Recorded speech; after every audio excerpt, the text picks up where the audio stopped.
உலக அரசியலில் இப்போது நடந்து கொண்டிருக்கும் மிகப்பெரிய சர்ச்சை ஒன்று ஈரான் உண்மையிலேயே போர் நிறுத்தத்தை மீறியதா இல்லையா என்பதுதான்.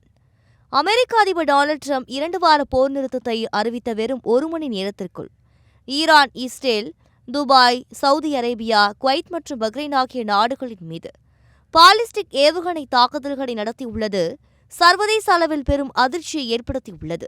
டிரம்ப் தனது ட்ரூத் சோஷியல் பக்கத்தில் பாகிஸ்தான் பிரதமர் மற்றும் இராணுவ தலைவரின் வேண்டுகோளை ஏற்று ஈரான் ஹார்முஸ் ஜலசந்தியை முழுமையாக திறந்துவிட்டால் 2 வாரங்களுக்கு இருதரப்பு போர் நிறுத்தம் என அறிவித்திருந்தார். ஈரானும் இதனை ஏற்றுக்கொண்டதாக அதிகாரப்பூர்வமாக அறிவித்தது. வெள்ளிக்கிழமை இஸ்லாமாபாத்தில் அமைதி பேச்சுவார்த்தை தொடங்கும் என்று தெரிவிக்கப்பட்டது. ஈரானின் வெளியுறவு அமைச்சர் அப்பாஸ் அராக்சி அடுத்த 2 வாரங்களுக்கு ஹார்முஸ் ஜலசந்தி வழியாக கப்பல் போக்குவரத்தை ஈரானிய ராணுவ மேலாண்மையில் அனுமதிப்போம் என்று உறுதியளித்திருந்தார். ஆனால் இந்த அறிவிப்புக்கு வெறும் 1 மணி நேரத்திற்குள் இஸ்ரேலின் ஹைஃபா, கிரியாத் ஆட்டா, கிரியாத் பியாலிக் உள்ளிட்ட பல முக்கிய நகரங்களில் ஏவுகணை தாக்குதல் எச்சரிக்கை சைரன்கள் ஒலித்தன.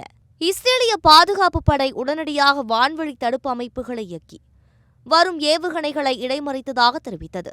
துபாய் காவல்துறை, ஐக்கிய அரபு அமீரக வான் பாதுகாப்பு அமைப்புகள் தீவிரமாக ஈரானிய ஏவுகணைகள் மற்றும் ட்ரோன்களுடன் மோதிக்கொண்டிருப்பதாகவும் நாடு முழுவதும் கேட்கும் சத்தங்கள் இந்த வான்வழி போரினால் உருவாவது என அறிவித்தது.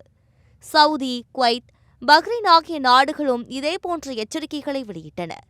சமூக வலைதளங்களில் பலர் இதை ஈரானின் நம்பிக்கை துரோகம் என்றும் போர் நிறுத்தம் அறிவித்த ஒரே மணி நேரத்தில் 3 முறை ஏவுகணைகளை விட்டுள்ளது என்றும் குற்றம் சாட்டியுள்ளனர். ஆனால் இதுவரை அமெரிக்காவோ அல்லது ஈரானோ இந்த சம்பவம் குறித்து எந்த அதிகாரப்பூர்வ விளக்கத்தையும் அளிக்கவில்லை.